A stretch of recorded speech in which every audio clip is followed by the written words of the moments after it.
Guys, we're literally about to enter war and nobody's prepared for it right now. Be a different day, but it's the same, homie. How you look me in my eyes didn't change on me. They done me dirty and I think they left a stain on me. They put the blame on me. So for your time up, go get it now. And ain't no telling where you wind up. From the bottom, I went through hell just to climb up. When they get gangster, you do not got. Hey guys, welcome back to the Lion's Den. My name is Daniel, and we got Edison over here, and we got our. What's up? It's Darren. There we go. I thought you were gonna say my name, so I was gonna say about like, yo, what's up? I thought you were gonna kiss the mic over there, man. Perfect. So one of the things that I kind of want to talk about today is leverage. I want to hear y'all's opinion on what you feel like leverage helps deals and people in different situations trying to get what they want. First and foremost, I mean, kind of leverage we're talking about is think about this. We're like literally filming this and there's about to be a hurricane. All right. So when in regards to leverage, I love talking about that topic because it depends. Can you unpack that a little bit for me? Like what type of leveraging are you talking about from a consumer standpoint or from a business owner standpoint? So I want to take a different approach. I don't want to put it as like a sales or anything. I want to make it look as more of a life thing. Right. So like, let's say if you're in business or you're trying to get something from someone, right? You're basically trying to find what their best interests are. So how do you leverage that? How do you find those answers that you're looking for to help your deal or help your situation in the negotiation? Which is a great question, by the way.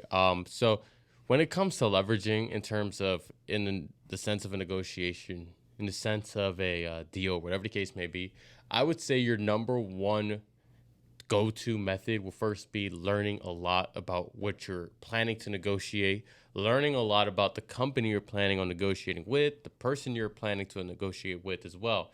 The more you know, the more tools you have in your arsenal, the more you have in a toolbox that you're ready to pull out at any given moment. And the reason I say that is this.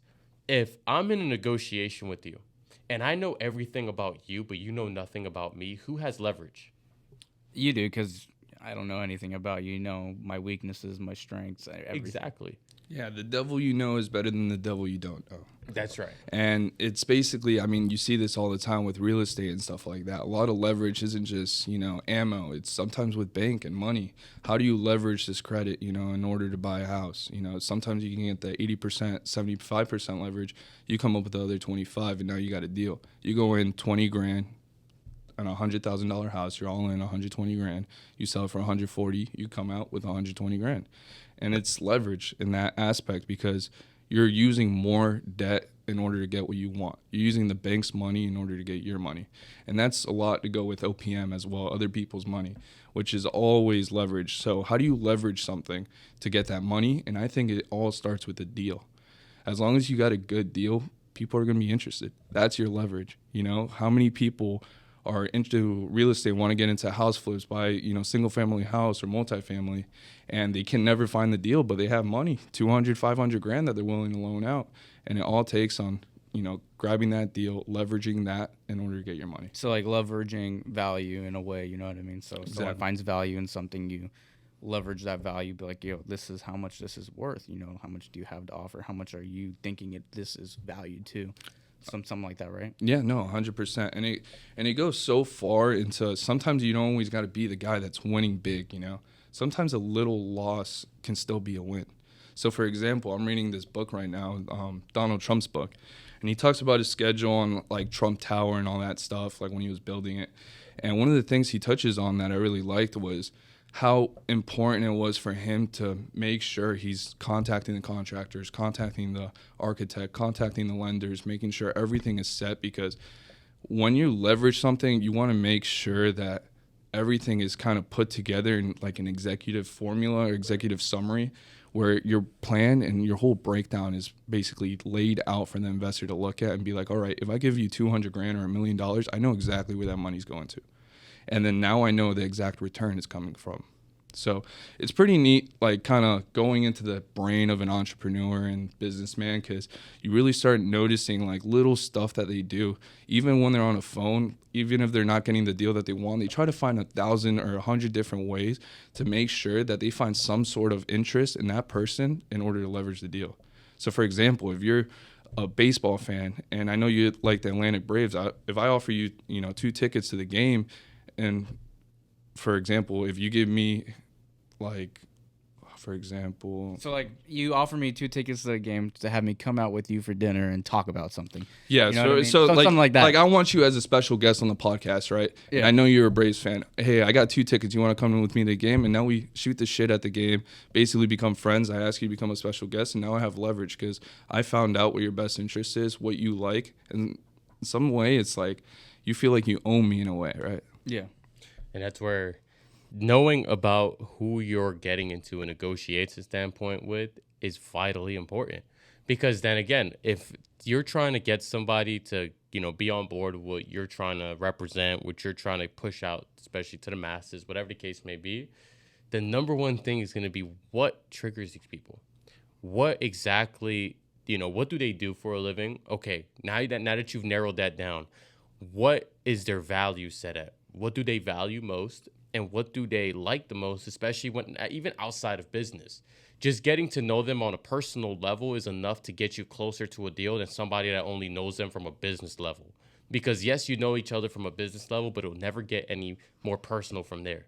The more personal you can get with that person, the more inside of their inner circle that you can find yourself within, the closer you are to not only getting that deal, but the closer you are to establishing a type of partnership or relationship that's going to create the networking necessary to get you, your personal business, your brand to that next level that it needs to get to. Mm-hmm. Yeah, and there's... I feel like my chair is so low. Like I'm so close to the I'm ground. staring at my hat, though. And one of the things that you start realizing with these guys that are, high value and always winning, it's bro, there's a difference, There's winners and there's whiners. And it all depends on which one you want to be. So even if you're taking small wins, as long as you're winning on a constant basis, you get this like motivation, this kind of euphoria feeling that you feel like accomplished, confident. You're always striving to the next step, taking that next step forward to climb the ladder up. And I think that's one of the biggest things is always keeping in mind that like, hey, I'm trying to win every single day. Even if I had a shit week last week, the next day when I wake up, I'm trying to make that the best day. I'm trying to win that day. I thought you were going to say something. Yeah. I was sitting there I was just thinking. That's right. I mean, at the end of the day, here's what a lot of people suffer with, and here's what a lot of people struggle with right now. A lot of people have too much pride and too much ego in place to think that they need help.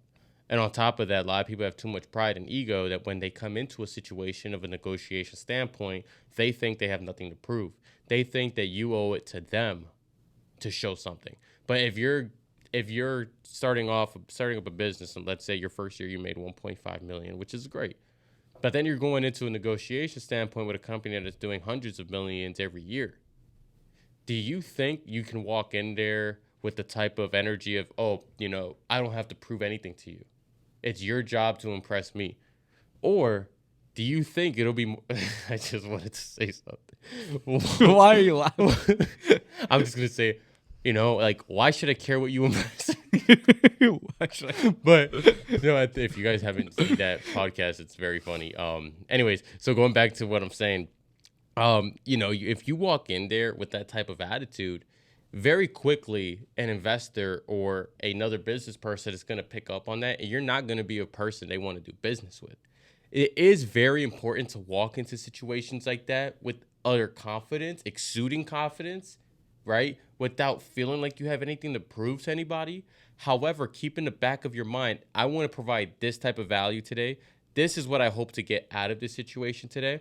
And overall, when I walk out of here, I want to walk out of here knowing this, learning this, and executing this way. Mm-hmm. That way you have a plan set in mind. Yeah, it's like everything in life there's a gain. Everybody wants to gain something. Right. And nobody's going to go into a business deal or a friendship or a relationship if they're not gaining anything out of it. So you can't walk in there and expect to get all the gains and not give anything back. You know what I mean? So if you're going in with that attitude, like, hey, you guys owe me everything, but you're not willing to give anyone anything else value or whatever the case can be in a deal.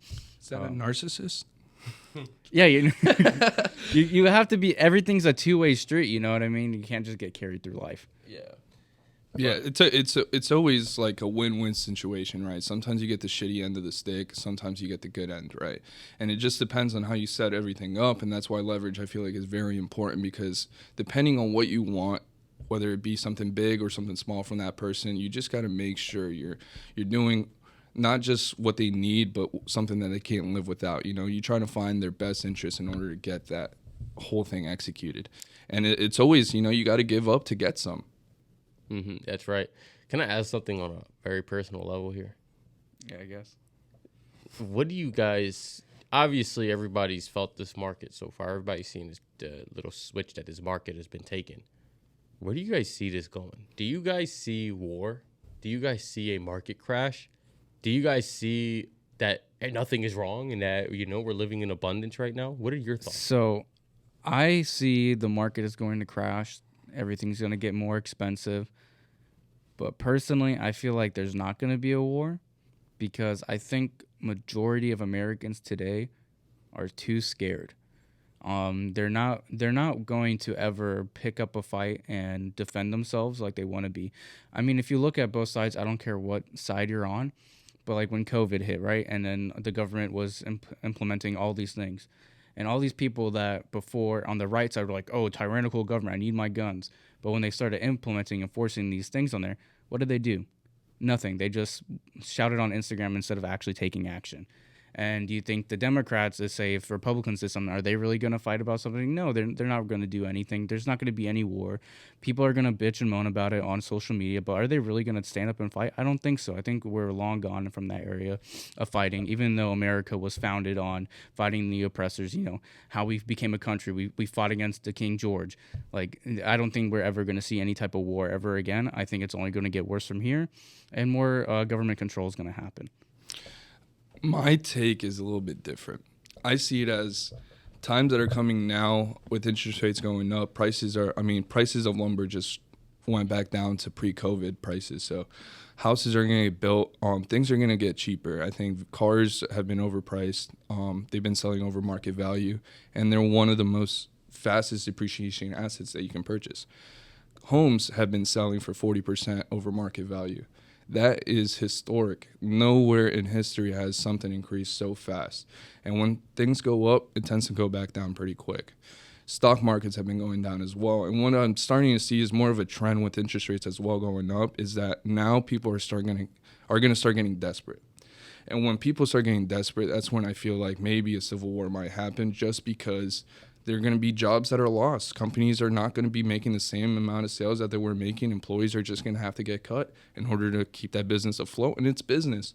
You know, it's not any hate towards the corporation or anyone that's firing you. It's just, hey, in order to stay alive, they literally have to cut the people that are bad or aren't performing, aren't doing stuff. And it's okay, but those people get affected the most because they have families, they have rent, they have all this stuff. And once you lose all that, it's hard to get it back. So you start getting desperate. You start fighting the government. You start boycotting riots and all that stuff. I don't know if it will ever get to that point, but there's such a strong right side right now and strong left side where they've been butting head on social media and all this stuff has been happening that only God knows. But is there going to be a recession? I think so. Here's what I'm going to say. I think I have 3 takes on what's going on right now. First one is we're bound to hit a market crash. It's inevitable at this point. I mean, we've been seeing rapid overexpansion in this market right now. You know, with interest rates taking massive hikes over and over again on a consistent basis within 1 year. Very recently, they just approved of another interest rate hike of 0.75%. Right now, the average home or the average mortgage rate is over 5%. That's unheard of as of recent. You know, you never seen those numbers historically. You never really seen those numbers since back then, before, you know, when the Great Depression hit, and before that, or when the crash hit in 2008. And then everything from there kind of settled. So we've been very, very, I would say, fortunate to not have a recession for this long and live, you know, a comfortable enough life. But now shit's starting to get hard. And what I'm going to say right now is this. We've gone over 14 years without a recession. Recessions usually occur every 7 years. The fact that we've been way overdue for a recession shows we're going to get the worst of it. We might get a repeat of the Great Depression, and it might be worse. For those of you at home, we're currently living in history right now, and the question is whether or not you're prepared for it. And I do see the potential of war, whether it's civil war or any war out of the ordinary. And here's something I'm going to put out there, and I might get fucking in trouble for it. I might fucking get whacked. No, but I do see something that's been catching my eye, and it might just be, if we are in the case of war and it's not caused by the civilians, it might be caused by the higher ups. It might be caused by our own government. Do you personally believe our government doesn't want to see us get into war if it means that they're gonna reap the benefit at the end of a war? So I think the only war we'll get into is not any civil wars that a lot of people might imagine. I think we'll be getting into war with Russia. I think it will be a forced war that we have no belonging into there, because now if you look at the news recently, they're all saying, oh, Russia's using nuclear threats and that America will act swiftly against them. You know what I mean? But like, you don't really know like how, like, I think if there's going to be a war, it's going to be with Russia. There's nothing going to be happening inland with us. And there might be a nuclear war, man. You never know with everything that's going on. So Cold season. and of course they're gonna force themselves into this battle, because the most profitable business is the business in war. You know, look at Raytheon and all these fucking war companies that sit there and sell machine guns. They sit there and sell these battle tanks. They sell to everyone, not only just the U.S., and they make trillions of dollars off of it. War is the most profitable thing in the world. Well, think about how every recession was basically fixed. Like, they went to war, and war, you know, you have a lot of like strong men leaving for war, and then you have these people staying back home, building the country, you know, trying to get all the money together to send out for the military. Once they come back and win, usually recessions typically go away just because all the money invested in came back to the country. So what happens is, when there's going to be, I don't know if it's going to be a war like with Russia or not, just because there's a lot of nuclear like missiles and everything that, like, we've been in the shit with Russia for a really long time until Trump came, right? And then now we got Byron in office. So, Byron! So God only knows what could happen. I mean, yeah, I can see y'all's points with like what Russia's doing to Ukraine with nuclear missiles. I mean, they just kind of retracted all their warriors, right? All their soldiers, all that stuff, right? So if that does happen, I'm kind of curious to see what happens, but I don't think that's going to affect our market. I think more of civil war, like something like kind of like when George Floyd got killed by the police and everyone started like attacking malls and raiding all these small businesses. It might get to that point just because of the desperation. Well, yeah, of course. And I mean, I think that our government is too focused on trying to shift the blame to Russia. They're trying to say, oh, the reason there's inflation right now and rapid inflation is because of COVID. It's because of Russia. It's because of war in Ukraine because of Russia. And it's because of this, and that. But what they refuse to admit is, if we do end up in a very bad recession, perhaps a huge market crash that's historically never been seen before, it's going to be because history repeats itself. What is the Federal Reserve doing now that they did when the Great Depression hit? They're printing more money. Printing more money, and they're consistently increasing rates to fight off inflation. History repeats itself. I don't care what you say. Last time when the Great Depression hit, it was because of the Feds, because they did exactly what they are doing now to fight off inflation. But this time, they're finding multiple things to blame it on, so that in our minds, naturally, we're like, oh, this is not because of us. This is just because of everything that's going on in this world. This is normal. They want you to think that this is normal. When gas prices went up, they said, oh, it's because, the whole Russia thing. You know, you're not getting supply from Russia. To, most people's knowledge, the United States barely gets even a percentage of any of their oil and petroleum from Russia. Barely. Yeah, they shut down the 3 biggest oil mills in the U.S., and that's why the gas prices shot up and all that stuff. Yeah, they barely get. It's not a Russian thing. It's more of a Joe Byron thing. I think the government is forcing this on you. Yeah, because if you looked in the past couple of months too, random cattle are dying out of nowhere. Farmers like I forgot what it is, but it's like a big plant just bursting in flames out of nowhere. Why do you think that is? Why? Like, because they want to strangle the American people into submission. And that's why I don't think there will ever be a civil war, is because everybody is going to be strangled into submission. And nobody is going to actually go out there and take physical action. They're going to do what everyone does nowadays, is just go to Twitter, go to Instagram, and complain. And make it seem like they're doing something, but in reality, they're not doing anything. They're not taking action. So, well, I got a pretty good question for you guys. So we talked about recession. We know that things might be happening. What are some things in depth, breaking down of like what you guys are going to be doing the next 2 years? That's a great question. So when it comes to a recession, most important thing is any type of liquid assets you have, hold on to them. Sit on them. Do not get rid of them. Any liabilities you have, get rid of. Anything that you have that's, outstanding debt that you don't really need, try to get that out the way as quick as possible. Try to sit as much liquid as possible. Cash money is going to be something that's important.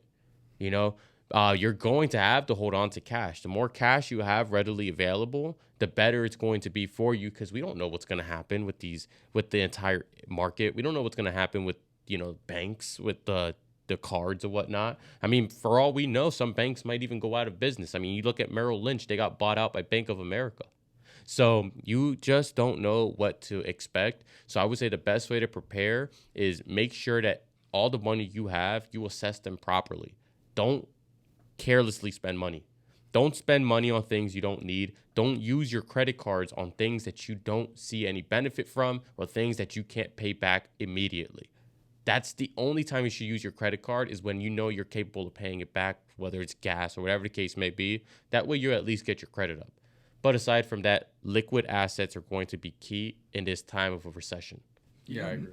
And this is what happens with markets, right? It's like a little roller coaster. It goes up and then it goes back down. Right now we're at basically almost a peak of what our market is versus where we were in 2008, right? So what happens is that your assets are just going to continue going down for the next 3 to 5 years, just because this recession's happening. No one's going to be wanting, there's no supply. There's going to be a lot of supply, but no demand. So a lot of value is going to be lost.